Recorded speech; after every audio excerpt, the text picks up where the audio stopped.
안녕하세요. 저는 제 아들의 생명을 갉아먹고 있던 악마 같은 인간을 내쫓아버린 70대 여자입니다. 생각하기도 싫은 그 끔찍한 인간은 바로 제 며느리였는데요. 착해 보이던 그 가면 뒤에 얼마나 시커먼 속이 숨어 있었는지 지금도 그 생각만 하면 정말 치가 떨립니다. 그럼 그 못된 인간으로 인해 벌어졌던 일들에 대해 한번 얘기해 보도록 하겠습니다. 저는 20대 초반에 남편과 결혼해 시골에서 소도 몇 마리 키우고 농사를 지으며 살았어요. 아들 하나, 딸 하나를 낳았는데 둘 다 성격이 쾌활하고 착해서 우리 집안의 복덩이였답니다. 저희 아들은 대학을 졸업하고 증권회사에 취업했어요. 첫 출근을 하는데 정장을 갖춰 입은 그 모습이 너무 대견하고 멋있더라고요. 이야, 우리 아들이 이제 증권맨이네, 증권맨. 정장 입은 게 너무 멋있는데 우리 아들 내가 넥타이라도 한번 매줘야지. 뭐야, 오빠 넥타이 내가 매주려고 했는데. 그나저나 오빠 진짜 멋있다. 내가 우리 오빠 증권회사 취업했다고 친구들한테 다 자랑했는데 친구들이 다 부러워하더라. 오빠 월급 받으면 한턱 쏘는 거 알지? 아들은 쑥스러워하면서 그날 첫 출근을 했답니다. 그리고 그 이후에 누구보다도 더 열심히 직장을 다녔어요. 그런데 아들이 취업한 지 얼마 안 됐을 때였어요. 갑자기 어떤 아가씨를 집에 데려오더니 저랑 남편 앞에 무릎을 꿇는 겁니다. 어머니, 아버지, 저 이 사람이랑 결혼하겠습니다. 이 사람 뱃속에 제 아이가 있어요. 당시 만나던 여자친구를 덜컥 임신시켰다는 말에 저와 남편은 너무 깜짝 놀라고 말았어요. 아직 사회초년생인데 벌써부터 결혼한다고 하니 너무 걱정이 되더라고요. 하지만 예비 며느리도 어린이집에서 보육교사로 일하고 있었고 저희 아들도 탄탄한 직장에 다니고 있으니 둘이 열심히만 살면 괜찮을 거라고 생각했습니다. 그래서 아들을 며느리와 결혼시키게 되었어요. 그때 당시 저희 아들의 나이가 26살이고 며느리도 아직 23살밖에 안 됐을 때였는데 나이가 너무 어려서 걱정했던 것과는 달리 며느리가 너무 착하고 싹싹하더라고요. 하루는 둘이 저희 집에 왔는데 제가 소위 어물을 주러 가는 걸 보고 며느리가 따라 나오는 겁니다. 어머님, 저도 소위 어물 주는 거 같이 해볼래요. 저 이런 거 진짜 해보고 싶었단 말이에요. 아유, 이런 걸 뭐하러 해. 홀몸도 아니고 임산부인데 집에서 가만히 쉬어야지. 임산부도 가만히 있는 것보단 조금씩 움직여주는 게 더 좋대요. 그리고 저 원래 빨빨거리고 돌아다니는 거 좋아하는 스타일이라 가만히 있으면 너무 심심하단 말이에요. 어머님, 그리고 저 이따가 상추도 따보면 안 돼요? 지난번에 고기 먹을 때 어머님이 상추 따오신 거 너무 맛있었단 말이에요. 저도 한번 해볼래요. 네? 며느린 참 애교가 많고 살가운 성격이었어요. 그래서 저도 딸이라고 생각하고 참 많이 예뻐해 줬답니다. 몇 달이 흘러 며느린 이란성 쌍둥이로 아들 하나 딸 하나를 낳았어요. 손주가 하나만 생겨도 기쁜데 동시에 둘이나 생기니까 너무 기쁘더라고요. 게다가 저희 딸도 애들을 너무 예뻐했어요. 아, 이 볼살 좀 봐. 귀여워 죽겠어. 올케 언니, 조카들한테 필요한 거 있으면 다 말해요. 내가 그래도 직장 다니는 고모인데 우리 조카들이 필요하다는 건 다 사줘야죠. 며느리는 애들이 태어난 후에도 자주 저희 집에 찾아왔답니다. 하루는 남편이랑 밭에서 일을 하고 있었는데 저 멀리서 며느리가 몸빼 바지를 입고 머리에다가 뭘 이고선 엉덩이를 실룩거리면서 걸어오는 거예요. 아버님, 어머님, 새참 드세요. 뭐야, 너 이런 것도 할 줄 아니? 안 그래도 우리 지금 집에 가서 점심 먹으려고 했는데. 에이, 집까지 가서 점심 드시려면 왔다 갔다 시간도 오래 걸리잖아요. 제가 솜씨는 별로 없지만 그래도 두부김치랑 콩국수 해왔으니까 한번 드셔보세요. 아참, 새참엔 이게 빠질 수 없죠. 우리 아버님이 제일 좋아하시는 막걸리. 그러자 저희 남편이 기분 좋게 껄껄 웃음을 터뜨리더군요. 이야, 우리 며느리가 역시 내 마음을 알아주는구만. 우리 시골 사람들은 힘들게 반일하다가도 막걸리 한 잔이면 피로가 싹 풀리는 거거든. 그나저나 우리 며느린 평생 도시에서 살았으면서 이런 건 어떻게 알았나 몰라. 그거야 TV에서 많이 봤으니까 그렇죠. 저 이런 거 진짜 해보고 싶었단 말이에요. 다음엔 더 맛있는 거 해다 드릴 테니까 기대하세요. 며느리 덕에 안 그래도 화목했던 집안에 웃음꽃이 항상 가득했답니다. 게다가 저희 손주들까지 너무 착하고 예뻤어요. 저희 손주들이 8살쯤 됐을 땐 집 근처 바닷가에 가서 다 같이 낚시를 한 적이 있었어요. 저희 아들이 낚시를 하다가 낙지를 건져 올렸는데 저희 손자가 신나서 방방 뛰더라고요. 우와, 낙지다, 낙지. 아빠, 방금 잡은 거 낙지 맞죠? 그래, 이게 바로 낙지야. 너 낙지가 몸에 얼마나 좋은지 아니? 낙지를 먹으면 혈액순환에도 좋고 면역력도 높아지고 피부도 탱탱해진대. 우와, 그게 정말이에요? 그럼 나 낙지 많이 먹을래요. 낙지 또 잡아주세요. 네? 저희 손주들은 유난히 저희 아들을 잘 따랐어요. 게다가 저희 아들이 나온 학교를 돌아다니는 걸 그렇게 좋아하더라고요. 얘들아, 여기가 아빠가 나온 초등학교야. 예전엔 초등학교가 아니라 국민학교라고 불렀어. 지금 너희가 다니는 학교보단 시설이 안 좋지만 그래도 내가 여기서 얼마나 재밌게 학교 다녔는 줄 아니? 여기가 아빠가 다녔던 학교라고요? 우와, 진짜 신기하다. 할머니가 그랬는데 아빠 어릴 때 공부도 잘했다면서요? 나 아빠 닮아서 똑똑한 사람 될 거예요. 그러자 며느리가 입을 삐쭉 내밀고 웃으며 이렇게 말하더군요. 준석이 너 치사하게 아빠만 닮고 싶어? 이 엄마한테 닮고 싶은 건 하나도 없는 거야? 당연히 엄마도 닮고 싶죠. 우리 엄마도 예쁘고 상냥하고 요리도 잘하잖아요. 일찍 결혼해 아이를 낳고 사는 아들 부부가 항상 웃으며 지내는 모습이 너무 좋아 보였어요. 저희 며느린 손주들을 낳으면서 어린이집을 그만뒀다가 애들이 초등학교에 들어간 이후부턴 어린이집을 개원해서 운영하기 시작했습니다. 며느린 일을 하면서도 저희 부부를 무척이나 챙겼어요. 김장철에도 제가 얘기하지도 않았는데 먼저 돼지고기까지 사들고 저희 집에 찾아왔더라고요. 어머님, 설마 저 빼고 김장하려고 하신 거 아니죠? 자고로 김장은 가족끼리 다 같이 하고 수육까지 삶아서 먹어야 제맛이잖아요. 어머님, 저 옷 갈아입고 올 테니까 저 올 때까지 먼저 시작하지 마세요. 아시겠죠? 그렇게 며느리와 같이 깔깔 웃으며 김장도 재미있게 하고 수육도 맛있게 삶았답니다. 며느리는 수육 한 조각에 방금 한 김장김치를 돌돌 말아 제 입에 넣어주더군요. 어머님이 오늘 김장의 1등 공신이시니까 제일 먼저 드셔보세요. 아, 어때요? 맛있어요? 아유, 말해 뭐해. 얼른 너도 한 입 먹어봐라. 너야말로 1등 공신이잖니.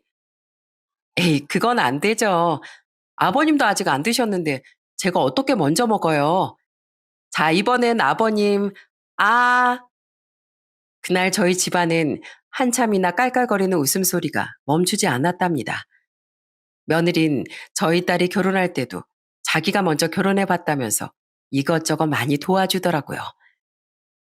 아가씨, 웨딩 촬영할 때 옆에서 도와줄 사람 필요하죠? 그때 제가 같이 가서 도와줄게요. 내가 결혼을 먼저 해보니까 웨딩드레스 입고 움직이는 게 쉽지 않아서 옆에서 짐도 챙겨주고 간식도 입에 하나씩 넣어줄 사람이 필요하더라고요. 어머, 올케 언니, 너무 고마워요. 안 그래도 제 친구들한테 부탁해봤는데 다들 그날 시간이 안 된다고 해서 걱정이 많았거든요. 역시 우리 올케 언니가 최고예요. 그렇게 며느린 애들도 잘 키우고 저희 집에도 잘하며 결혼 생활을 이어갔습니다. 그런데 저희 손주들이 중학생이 됐을 때였어요. 제 생일이라 다 같이 저희 집에 모였는데 며느리가 저한테 이렇게 말하더라고요. 어머님, 저희 애들이 어머님한테 드릴 선물이 있대요. 얘들아, 얼른 준비한 거 할머니한테 드려야지. 그러자 저희 손주들이 돈 봉투를 저한테 하나씩 주더군요. 이게 뭐냐고 물어보니까 저희 손자가 이러더라고요. 할머니, 이거 저랑 준이가 할머니 드리려고 용돈 조금씩 모은 거예요. 엄마가 그러는데 할머니랑 할아버지가 있기 때문에 우리 아빠가 있는 거고 우리 아빠가 있기 때문에 우리가 있는 거래요. 그래서 늘 할머니한테 감사한 마음을 가지고 살아야 된다고 했어요. 할머니, 생신 너무 축하드려요. 저희가 나중에 커서 이것보다 더 좋은 선물 많이 드릴게요. 아이고, 어쩜 이리도 마음이 예쁠꼬. 애미야, 네가 자식들을 정말 잘 키웠구나. 애들이 널 닮아서 아주 천사가 따로 없어. 저는 싹싹한 며느리와 착하고 예쁜 손주들 덕분에 하루하루 행복을 느끼며 지냈답니다. 그런데 계속 그렇게 행복한 일들만 있었으면 얼마나 좋았을까요? 저희 손주들이 고등학교 3학년이 되었을 때 생각지도 못한 불행이 찾아오고 말았습니다. 하루는 아들이 집에 내려왔는데 살도 좀 빠져 보이는 것 같고 입맛이 없다면서 밥도 깨작깨작 먹는 거예요. 게다가 안색도 너무 안 좋아 보이더군요. 정남아, 너 혹시 황달 아니니? 얼굴도 그렇고 눈알도 약간 누리끼리한 게 황달기가 있는 것 같은데. 아, 요즘에 술을 많이 마시고 피곤해서 그런가 봐요. 예전엔 일 때문에 술 많이 마시고 다녀도 괜찮았는데 저도 이제 나이를 먹어서 그런가 좀 버겁네요. 아휴, 아무리 일이 중요해도 그렇지 술 좀 줄여야 되는 거 아니야? 너 그러다가 몸 망가지면 어떡하려고 그래? 이 정도는 괜찮아요. 우리 애들 나중에 결혼도 시키려면 돈 벌 수 있을 때 많이 벌어놔야죠. 하지만 아들은 그 이후에도 계속 상태가 별로 안 좋아 보였어요. 그래서 저는 그럴 때마다 아들에게 병원 좀 가보라고 얘기를 했답니다. 그런데 하루는 유난히 꿈자리가 사나운 날이었어요. 갑자기 저녁 때 아들한테서 전화가 왔는데 아들이 울먹거리는 목소리로 이러는 겁니다. 어머니, 식사하셨어요? 그래, 먹었다. 근데 너 목소리가 왜 그래? 혹시 무슨 일 있니?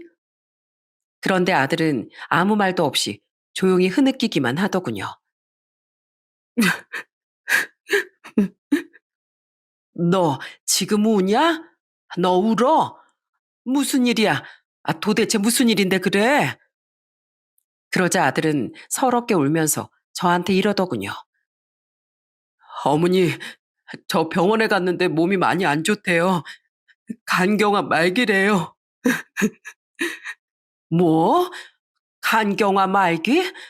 아니, 그게 도대체 무슨 소리야?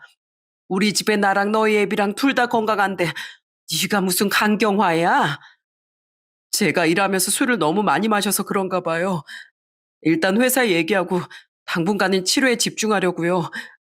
어머니 말씀대로 평소에 제가 몸 관리를 잘했어야 했는데 어머니 말씀을 안 들어서 이렇게 된 건가 봐요. 죄송해요, 어머니. 저는 아들이 간경화 말기라는 사실에 큰 충격을 받고 말았습니다. 어릴 때부터 워낙 몸이 튼튼했던 애라 이런 병에 걸릴 거라곤 상상도 못했거든요. 그 이후에 전 종종 서울에 올라가 아들이랑 같이 병원도 가고 이것저것 챙겨줬습니다. 집이 멀어 자주 가지 못했지만 그래도 며느리가 옆에서 잘 돌봐줄 거라고 믿었어요. 그래서 전 며느리에게 전화해 이렇게 말했습니다. 혜미야, 네가 고생이 많다. 내가 네 계좌로 500만 원 보냈는데 이걸로 우리 아들한테 음식도 좀 잘해주고 네가 옆에서 잘 보살펴줬으면 좋겠구나. 애미 내가 곁에 있어주지 못해 미안했는데 너라도 옆에 있어주니 참 다행이구나. 어머님, 걱정하지 마세요. 제가 그이 옆에서 잘 지킬게요. 꼭 나아서 다시 건강해질 수 있도록 제가 정말 노력할게요. 며느린 자기가 옆에서 잘 돌보겠다며 엉엉 울더군요. 저는 며느리한테 저희 아들 잘 부탁한다고 몇 번이나 당부했어요. 그런데 그날 그렇게 보내준 500만 원이 발단이 될 줄은 꿈에도 몰랐습니다.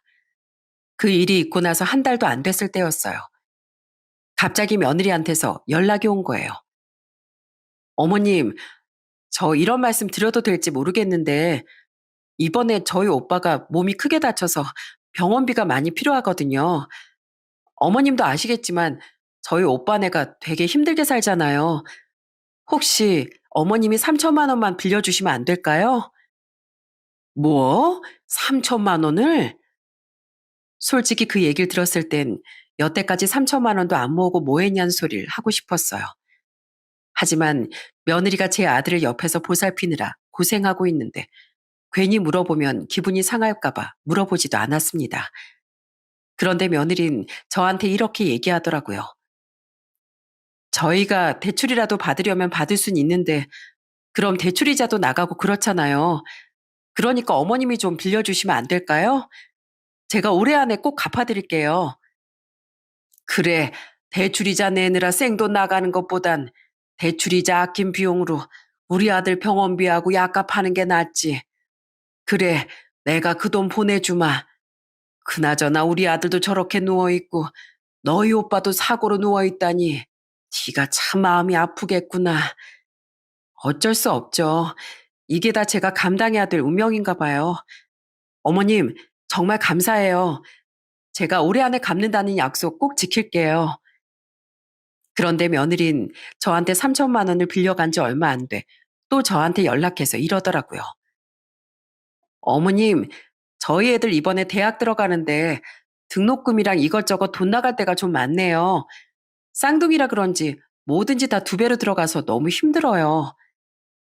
돈 달라는 말을 대놓고 하진 않았지만 누가 들어도 그건 돈을 달라는 부탁이었습니다.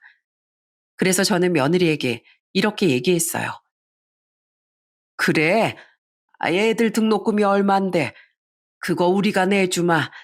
손주들 대학 간다는데 내가 그 정도는 해줘야지. 사실 며느리가 갑자기 자꾸 돈 얘기를 하니까 좀 당황스럽긴 했어요. 그런데 저도 눈치는 있는 편이라 며느리가 이런저런 핑계를 대곤 있지만 아무래도 저한테 말 못할 무슨 사정이 있는 것 같다는 생각이 들더군요. 그래도 며느리가 그동안 우리한테 했던 것도 있고 우리 아들 바로 옆에서 돌보고 있는 사람이기 때문에 전 그냥 알아도 모르는 척하고 그 돈을 보냈습니다. 우리 며느리 같은 사람이라면 충분히 그럴 만한 사정이 있다고 생각했으니까요. 그런 모습들이 아니었다면 제가 뭐하러 바보같이 그런 돈을 보냈겠어요?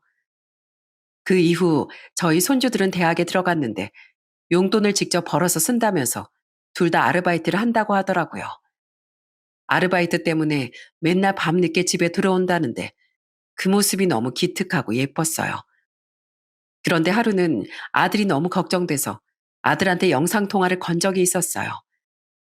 그런데 아들이 컵라면 국물에 밥을 말아먹고 있는 거예요. 정남이 너 지금 컵라면 먹고 있는 거니? 아픈 애가 무슨 컵라면이야. 이럴 때일수록 더 잘 챙겨 먹어야지. 애미가 밥도 안 챙겨줘? 애들 엄만 오늘 주말이라 약속 있어서 잠깐 나갔어요. 그리고 컵라면은 제가 먹고 싶어서 먹는 거예요. 아프다고 건강식만 챙겨 먹었더니 가끔씩 이런 것도 먹고 싶어서요. 아들은 그렇게 말하긴 했지만 원래 라면을 좋아하는 애도 아니었고 아픈데 굳이 왜 라면을 먹는 건지 이해가 안 되더군요. 그 이후에도 아들이랑 자주 영상 통화를 했는데 점점 더 안색이 안 좋아 보이는 겁니다. 그래서 하루는 너무 걱정되는 마음에 서울까지 올라가 아들 집에 찾아갔습니다. 가보니 또 며느리를 외출했다고 하고 아들 혼자 침대에 누워 있더라고요. 그런데 저는 부엌에 갔다가 깜짝 놀라고 말았습니다. 아들이 밥을 잘 챙겨 먹고 있는 줄 알았는데 부엌에 제대로 된 음식이 하나도 없었거든요. 얘 정남아, 너 내가 보내준 반찬이랑 김치랑 다 어디 갔어? 내가 너 좋아하는 반찬들 다 해서 보내줬잖아. 김치도 종류별로 담가서 보냈는데 도대체 그거 다 어디 간 거니? 그런데 아들이 제 질문에 아무 대답도 안 하더라고요. 아유, 그리고 왜 밥솥엔 밥이 하나도 없어? 애미가 밥도 안 해놓고 국도 안 끓여놨니? 여기 지금 다 인스턴트 식품에 빵에 그리고 이건 유통기한도 지났잖아. 그리고 집안꼴이 도대체 이게 뭐야? 네 마누라 집안 정리도 안 하니? 아니에요. 제가 치우면 돼요. 네가 치우긴 뭘 치워. 아파서 살이 쪽 빠져가지고는 다 죽어가는 애가 뭘 안다고 그래. 너 사실대로 얘기해봐. 내가 반찬 해다 준 거 어떻게 한 거야?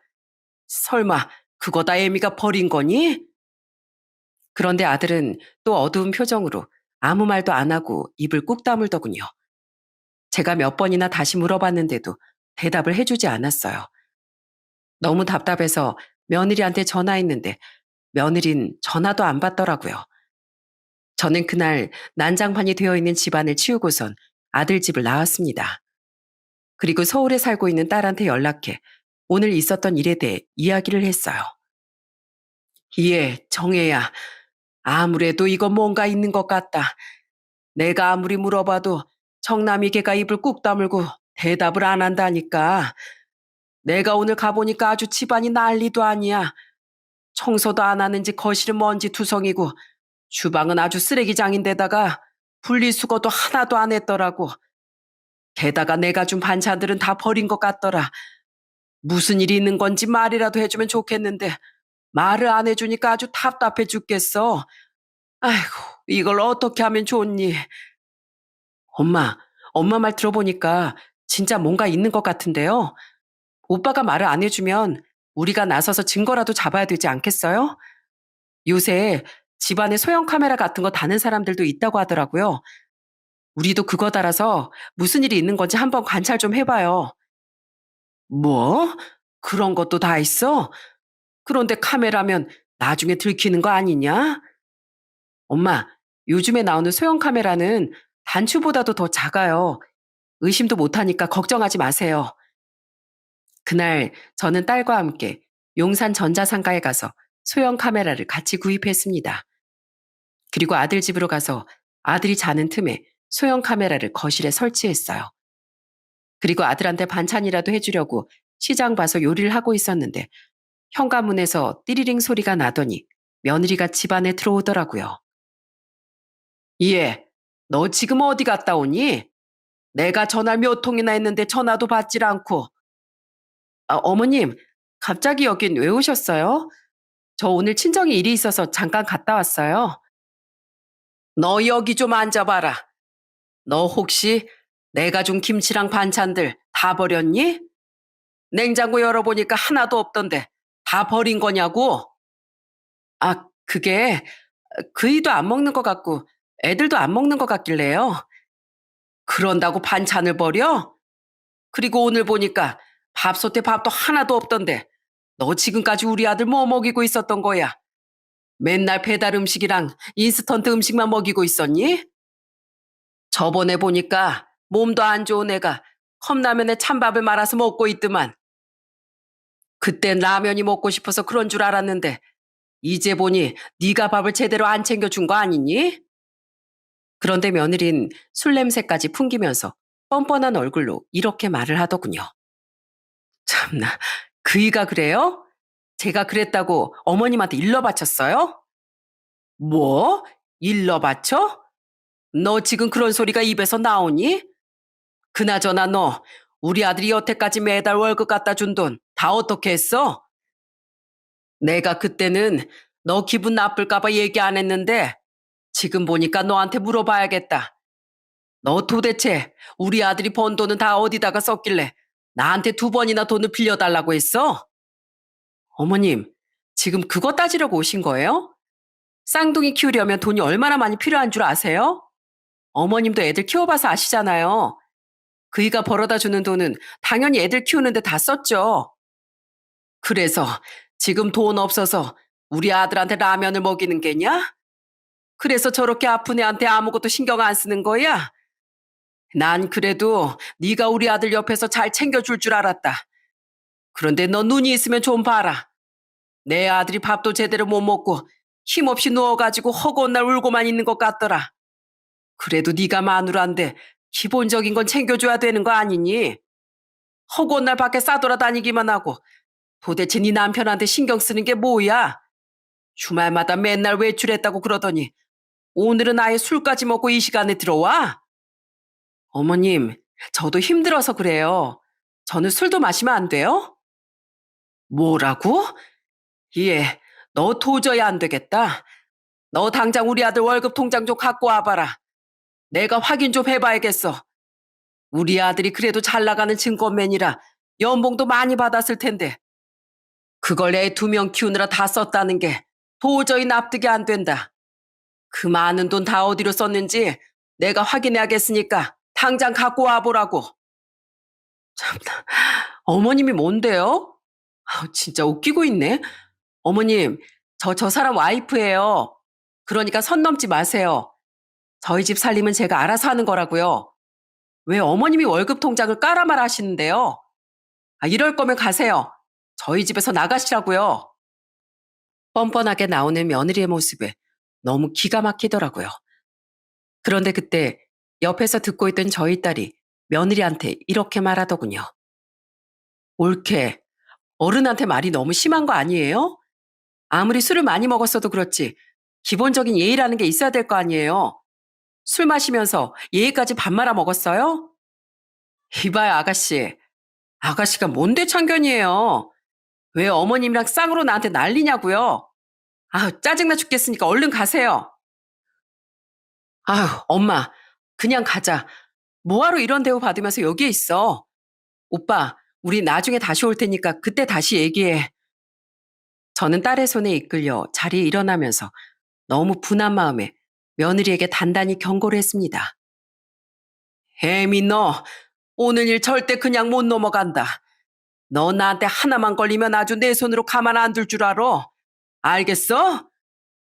그날 저는 딸 집에 가서 둘이 맥주를 얼마나 많이 마셨는지 모릅니다. 예전엔 그렇게 착한 며느리였는데 저렇게 돌변한 모습을 보니까 너무 분하고 눈물이 나더라고요. 저희 딸도 씩씩거리면서 이렇게 말하더군요. 엄마, 올케 언니 원래 저런 사람이었어요? 설마 우리 오빠 아픈 것도 올케 언니 때문에 스트레스 받아서 그런 거 아니에요? 저는 어쩌면 그럴 수도 있겠다는 생각이 들더라고요. 그래서 아들 집에 설치한 소형 카메라에 제가 모르는 진실이 담기기만을 기다렸어요. 그리고 얼마 후 저는 그 소형 카메라에서 아주 충격적인 장면을 목격하게 되었습니다. 며느리가 아들이랑 집에서 둘만 있을 때마다 저희 아들을 아주 들들 볶더라고요. 그런데 그 내용이 정말 충격 그 자체였어요. 도대체 나랑 언제 이혼해 줄 거야? 당신은 내가 다른 남자가 더 좋다는데 굳이 나랑 계속 살고 싶어? 그냥 이혼하고 나 좀 놔달라니까. 안 된다고 했잖아. 내가 도대체 몇 번을 얘기해? 그러니까 왜 안 되는데? 억울하면 그냥 이혼하고 그 사람한테 상간남 소송하라니까. 당신 요즘에 간통죄 폐지된 거 알지? 나 이혼해도 법적으로 아무런 문제 없어. 그리고 상간남 소송해봤자 위자료 3천만 원이면 된다고 하던데 뭘. 그러니까 그 위자료 받고 그냥 이혼해달라고. 어차피 우리 애들도 다 성인 됐잖아. 나 솔직히 예전부터 다른 남자 만나고 싶었는데 우리 애들 성인 될 때까지 내가 당신을 참아주면서 산 거야. 알고 보니 며느리가 다른 남자와 바람을 피우고 있는 것 같더군요. 그런데 심지어 저희 아들은 그걸 알면서도 이혼을 안 해주고 있는 것 같았어요. 아들은 며느리가 그렇게 막말을 하는데도 고개만 푹 숙이고 이렇게 말하더라고요. 나 이혼 못 해줘. 내가 누구 좋으라고 이혼을 해줘? 우리 이혼하면 우리 애들이 받을 상처는 생각도 안 해? 나 우리 애들한테 절대 그런 씻을 수 없는 상처 주고 싶지 않아.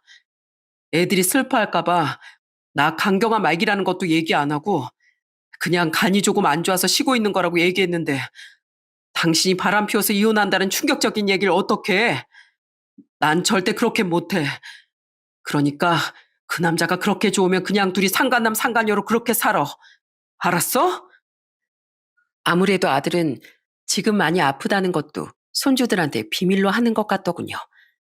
저는 너무 황당하고 속이 상해 미치는 줄 알았습니다.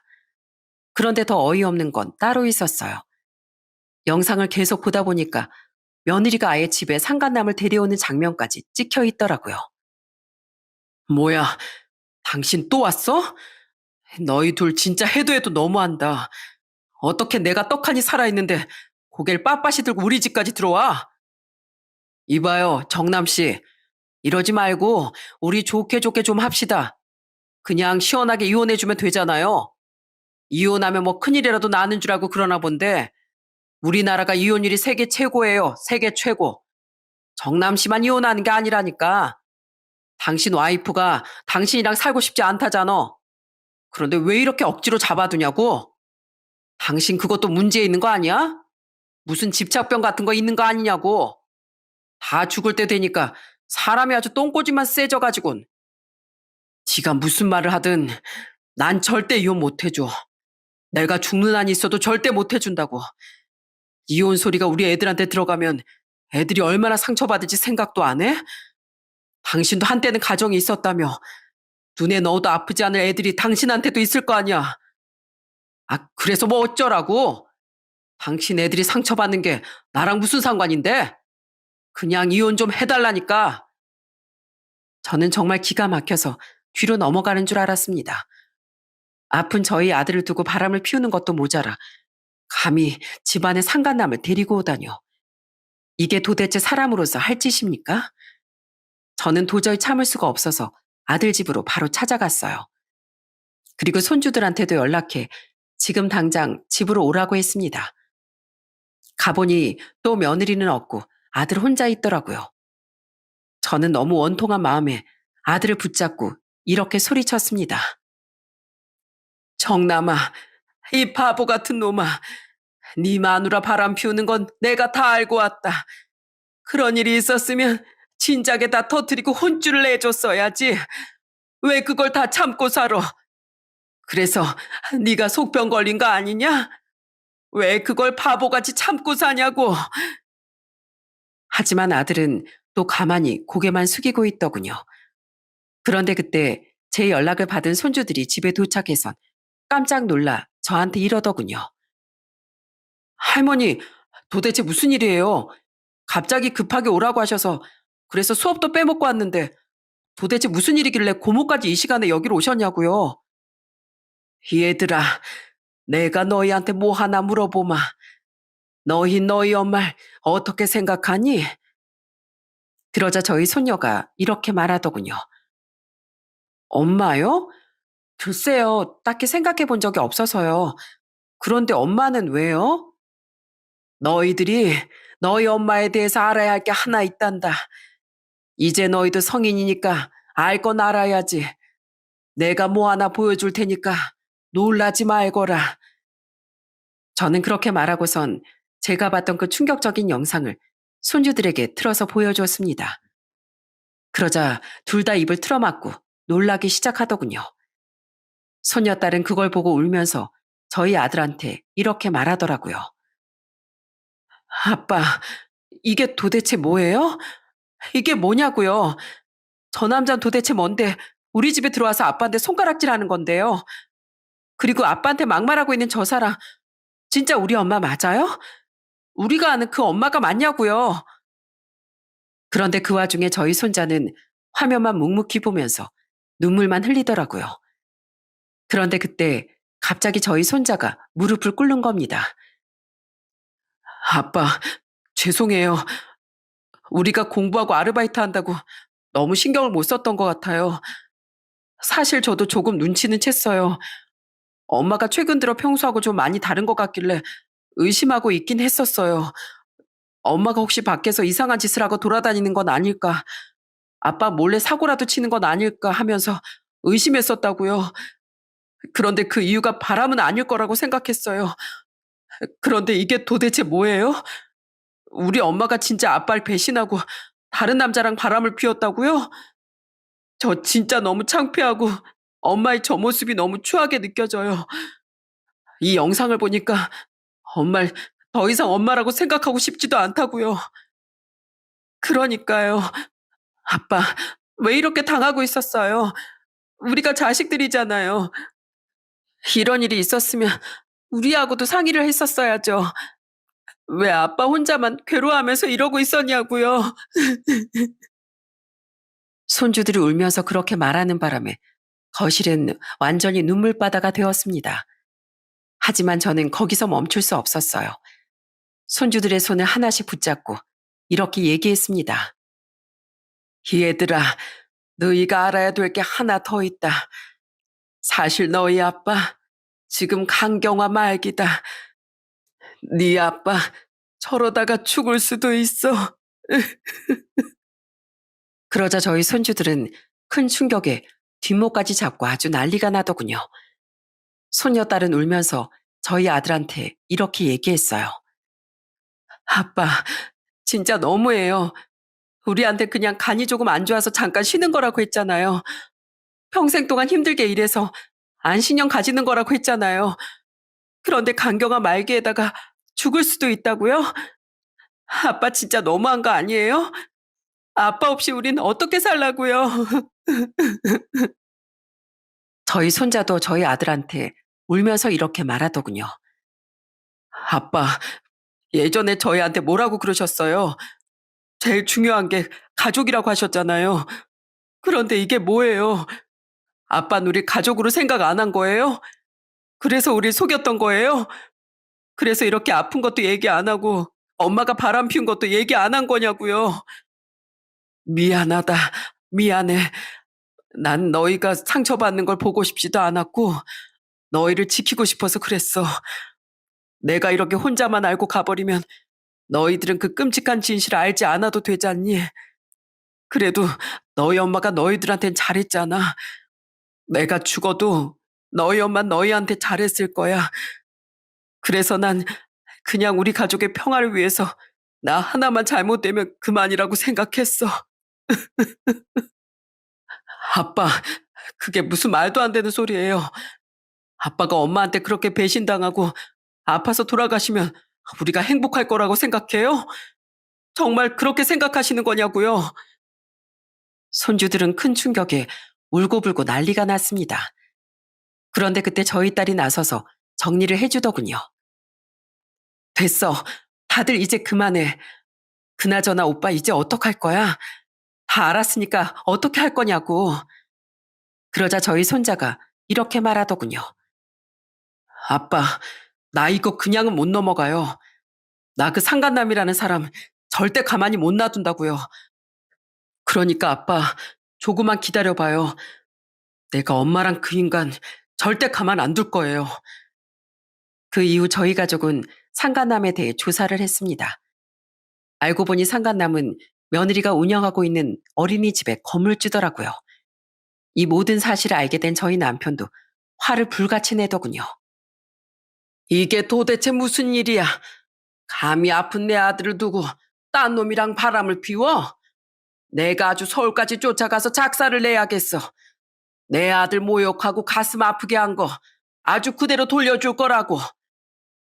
저희 남편은 농사일도 다 팽개치고 서울로 올라오겠다고 했지만 지금 키우고 있는 소도 돌봐야 하고 여기 일은 딸이 도와주고 있으니 그냥 저한테 맡기라고 했습니다. 남편은 내키지 않는 듯 했지만 제가 몇 번 얘기하니 어쩔 수 없이 알겠다고 하더군요. 그 후 저희 손녀딸은 집에서 아픈 저희 아들을 보살피고 손자는 혼자 어린이집 앞에서 피켓을 들고 1인 시위를 시작했어요. 그리고 저도 손자를 따라서 같이 시위를 했습니다. 저희 손자가 들고 있는 피켓에는 이런 말이 써 있었어요. 저는 이 어린이집 원장 아들입니다. 저희 엄만 강경화로 죽어가는 저희 아빠를 놔두고 이 건물 건물주와 바람을 피웠으며 그걸로도 모자라 상간남을 집에까지 끌어들여 저희 아빠의 마음을 갈기갈기 찢어놓은 사람이에요. 엄마 때문에 저희 가정은 파탄났고 저희 아빠는 하루하루 죽어가고 있습니다. 정녕 이런 사람에게 아이를 맡기시겠습니까?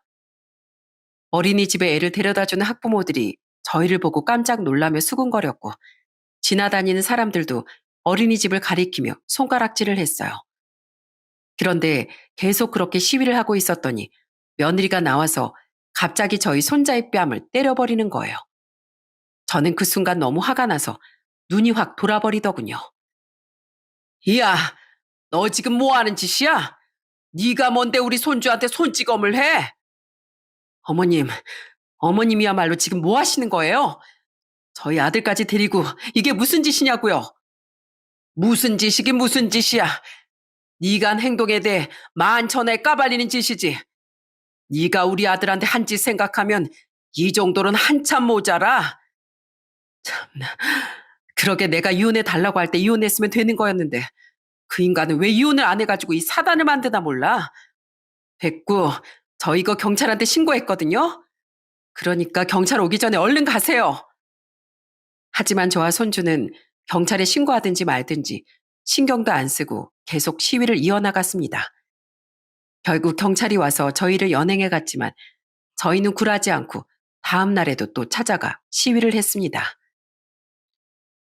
어머님, 진짜 이러실 거예요? 사람들이 다 쳐다보고 수군거리잖아요. 벌써 어린이집 나가겠다는 애들도 나오고 있단 말이에요. 어머님 때문에 저희 어린이집 망하면 책임지실 거예요? 어린이집이 망하든 말든 그게 나하고 무슨 상관이야? 우리 아들은 지금 죽어가고 있는데 그깟 어린이집이 중요해? 그런 무서운 병은 우리 아들이 아니라 네가 걸렸어야 되는데 내가 그동안 너한테 잘해준 걸 생각하면 아주 화딱지가 나서 속이 다 뒤집어진다. 그래서 계속 이러시겠다고요? 그럼 계속 해보시던가요. 그리고 준석이 너 지금 이게 뭐 하는 짓이야? 네가 엄마한테 이래도 되는 거야? 뭐라고요? 이래도 되냐고요? 그런 엄만 아빠한테 왜 그러셨는데요? 나 엄마가 아빠한테 한 짓 절대 용서 못해요. 엄마가 아무리 나랑 할머니 경찰에 신고한다고 해도 절대 물러나지 않을 거라고요. 그런데 저희가 계속 시위를 하자 이번엔 그 상간남까지 절 찾아왔더라고요. 이보세요. 지금 뭐 하시는 겁니까? 여기 제 건물입니다. 왜 남의 건물에서 행포를 놓고 난리예요? 아, 너 얼굴 보니까 딱 알겠네. 네가 바로 내 며느리란 인간이랑 바람 피운 그 놈이지? 너 오늘 아주 잘 걸렸다. 네가 감히 내 아들 집에 찾아가서 내 아들 가슴에 불을 질러? 네가 내 아들한테 무슨 짓을 했는지 내가 다 까발릴 거야. 이보세요, 사람들. 이놈이 제 며느리랑 바람 피운 상간남입니다. 개도 안 하는 더러운 짓거리를 하는 상간남이 바로 이놈이라고요. 에이씨, 창피하게 진짜 왜 이래요? 아휴, 재수없어 진짜. 상간남은 쪽팔렸는지 뒤도 안 돌아보고 도망가 버리더군요. 저랑 손자가 이렇게 어린이집 앞에서 시위를 하는 동안 저희 손녀딸은 애기 엄마들이 많이 보는 인터넷 커뮤니티에 글을 올렸더군요. 손녀딸이 보여줘서 댓글을 봤는데 며느리와 상간남을 욕하는 댓글이 수도 없이 많더라고요. 말도 안 돼. 그 어린이집 원장이랑 건물주랑 바람을 피웠다고요? 어머 세상에. 나도 내년에 우리 딸 그 어린이집에 보내려고 했는데 절대 보내면 안 되겠네요. 그런 원장한테 우리 애들을 어떻게 맡겨요? 더러운 놈들. 불륜하는 놈들은 죄다 잡아다가 싹을 다 없애버려야 된다니까. 게다가 남편이 간경화로 죽어가고 있는데 바람을 피워? 악마도 저것보단 착하겠다. 그런데 저와 손자가 경찰에 몇 번이나 끌려가면서도 계속 시위를 하자 며느리가 더 이상은 버티기 힘들었나 봐요. 시위를 시작한 지 일주일 정도 됐을 때 며느리가 집에 찾아와 아들하고 저희 앞에 무릎을 꿇더라고요. 여보, 제발 용서해줘. 나 지금 인터넷에도 질 나쁜 어린이집 원장이라고 다 소문나고 학부모들도 애들 못 보내겠다고 해서 완전 망하게 생겼단 말이야. 내가 그 남자랑 헤어질게. 그러니까 이번 한 번만 용서해주면 안 될까? 그러자 아들 대신에 저희 손자가 나서서 이렇게 얘기하더군요. 엄마, 용서받을 게 따로 있지. 어떻게 그딴 짓을 해놓고 용서해달라는 말이 나와요? 엄마가 이렇게 무릎 꿇고 빌어봤자 그 말 믿는 사람 우리 가족 중에 아무도 없어요. 아빠, 엄마 말 듣지 말고 그냥 이혼해요.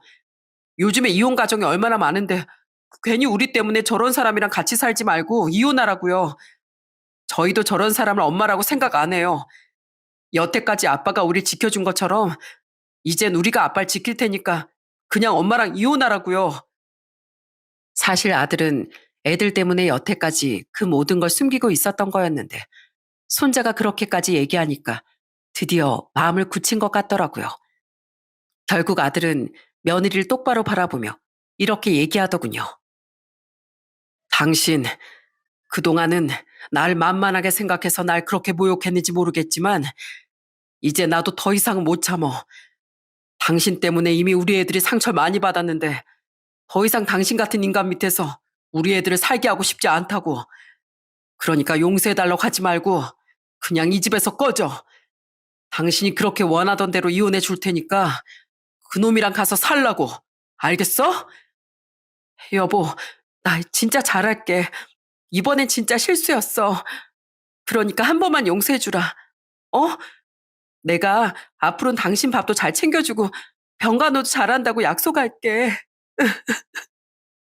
필요 없어. 너같이 끔찍한 인간이 나한테 무슨 짓을 할 줄 알고 내 옆에 계속 두겠어? 너랑 계속 같이 살 바엔 차라리 내가 그냥 혀 깨물고 죽는 게 나아. 그러니까 다신 용서해달라는 얘기도 하지 말고 우리 가족 눈앞에 나타나지도 마. 우리 애들한테 나쁨을 들이지도 말고 그냥 그놈이랑 같이 사라져버리라고. 알겠어? 그 말의 끝으로 저희 가족들은 며느리를 집 밖으로 내쫓아버렸습니다. 그 이후 저희 아들은 결국 며느리와 이혼을 하게 되었어요. 변호사까지 선임해서 제가 며느리한테 빌려줬던 돈을 근거로 재산 분할도 우리 쪽으로 훨씬 유리하게 다 처리가 되었답니다. 상간남한테도 상간남 소송을 걸어서 이기고 평생 상간남 꼬리표를 달고 살게 만들어버렸어요. 전 며느린 저희 아들과 이혼하고 나서 어떻게든 어린이집을 계속 운영하려고 버티고 버틴 것 같던데 결국은 완전히 문제 있는 어린이집으로 낙인이 찍혀 결국 폐원을 하게 되었답니다. 애초에 그런 인간이 소중한 남의 애들을 돌본다는 것 자체가 말이 안 되는 일이잖아요.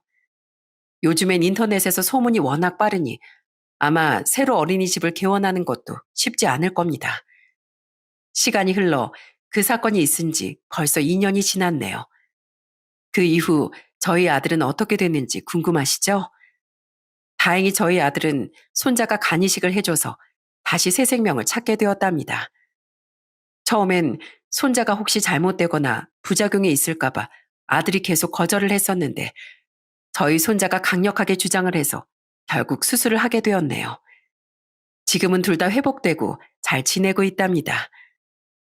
전 며느리는 이혼하고 나서 상간남이랑 좀 만나는 것 같더니 한 1년도 안 만나서 헤어졌나 보더라고요. 피켓 시위까지 한 저희 손자는 무서웠는지 전 며느리가 저희 손녀딸한테 전화해서 이랬다고 하더군요. 준이야, 잘 지내고 있니? 엄마가 보고 싶진 않어? 난 너희들이 너무 보고 싶어. 난 이제 혼자가 됐는데 너희들이 만나주지도 않으니까 엄마 혼자 너무 외롭구나. 내가 그러지 말았어야 했는데 한순간에 잘못된 선택을 하는 바람에 내 손으로 가정을 깨뜨려 버리고 말았어. 내가 지금 그때 일에 대해 얼마나 땅을 치고 후회하고 있는 줄 아니? 나 다시 너희한테 상처 주지 않을게. 그러니까 너라도 이 엄마를 받아주면 안 되겠니? 아니요, 싫어요. 우리한테 엄마라는 사람은 이미 죽었어요. 그러니까 앞으로는 연락하지 마세요. 이 전화도 내가 마지막으로 받아준 거예요. 그러니까 끊어요. 손녀딸은 이렇게 말하고선 아예 전 며느리의 전화번호를 차단해버렸다고 하더군요. 저희 손주들이 받았을 상처를 생각하면 가슴이 찢어지지만 그래도 이렇게나마 전 며느리의 실체를 알게 되어 가족의 연을 끊을 수 있었다는 점이 정말 다행이라는 생각이 들었습니다. 제가 며느리한테 빌려줬던 돈은 얼마 전에 저희 아들이 저한테 대신 돌려줬어요. 저랑 남편은 안 받으려고 했는데 그 돈이 어머니 아버지 노후 자금 아니었냐며 끝끝내 받으라고 하더군요. 모든 일이 잘 끝나고 이제는 밝게 웃는 아들의 모습을 보면서 제 마음이 정말 짠했답니다. 예전에 스쳐 지나가듯 봤던 명언 중에 이런 말이 있었어요. 진정한 사랑은 좋은 날엔 서로의 편이 되고 나쁜 날엔 더 가까워지는 것이다. 부부라는 건 기쁠 때만 함께하는 게 아니라 슬프고 안 좋은 일이 있을 때도 서로 힘이 되어줘야 하는 관계잖아요. 저희 아들이 간경화에 걸려 하루하루 생기를 잃어가고 있는데도 힘이 되어주긴커녕 뒤통수를 치고 배신한 전 며느리를 보니 아마 전 며느리가 저희 아들을 진정으로 사랑한 게 아니었다는 생각이 드네요. 그랬으니 죄책감도 없이 상간남을 집에까지 끌어들인 거였겠죠. 그런 인간이 벌을 받아 어린이집도 망하고 가족한테도 버림을 받았으니 정말 잘된 거라고 생각합니다. 여러분, 저는 앞으로 죽는 날까지 저희 자식들과 손주들을 위해 열심히 살다 가려고요. 여러분들도 가족을 위해 항상 힘내시기를 바랍니다. 그럼 제 이야기는 이쯤에서 마치도록 할게요. 끝까지 들어주셔서 감사합니다.